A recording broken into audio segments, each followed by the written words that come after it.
Occlusal radiography is a supplementary radiographic examination designed to provide a more extensive view of maxilla and mandible. It is also known as sandwich radiography.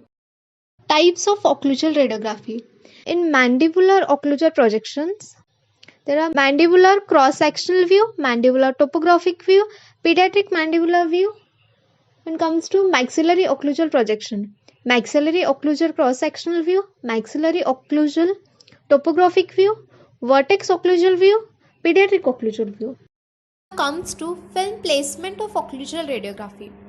Film placement should be between occlusal surface of maxillary and mandibular teeth. Stabilization of this film is done by gentle biting of the film by patient. Now, indications of occlusal radiography. It is used in patients who are unable to tolerate periapical film in unerupted teeth, for buccopalatal or lingual positioning of canine, pathology purposes, in case of trauma, maxillary sinus, and also used for detection of presence and positioning of calculi in salivary, submandibular salivary duct, also for examination of area and extent of cleft palate. Now, let's discuss mandibular occlusal radiography. In this, the first heading is mandibular cross-sectional view, which is also known as mandibular true occlusal radiography. The projection of central ray is directed along the median plane so as to be perpendicular to the film packet. The ray should pass through the floor of the mouth approximately 3 cm below the chin to the center of a film, as you can see in the image. Next view is mandibular anterior topographic view. This projection shows lower anterior teeth and anterior part of the mandible. The bisecting angle projection technique, that is similar to ordinary periapical radiography, is used to observe large area and topographic view of teeth. With the patient heads in the upright position, the tube is adjusted to direct the central rays through the tip of the chin in the midline at 55-degree angle to film packet. Next, mandibular lateral topographic view. This view is taken to examine the lateral half of mandible and floor of the mouth.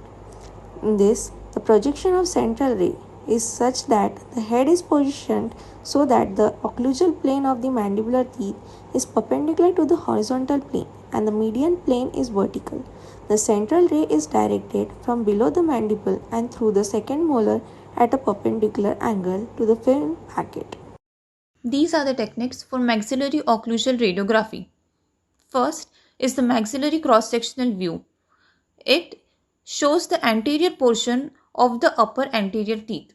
For this, the film packet is placed in mouth with its short axis in line with the median plane, and the X-ray tube head is adjusted at an angulation of 65 degree to the film. Second is the maxillary anterior topographic view.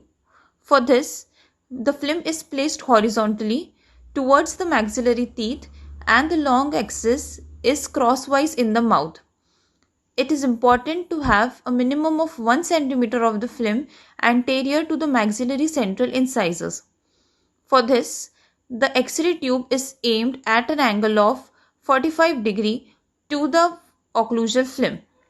Next is the maxillary lateral topographic view.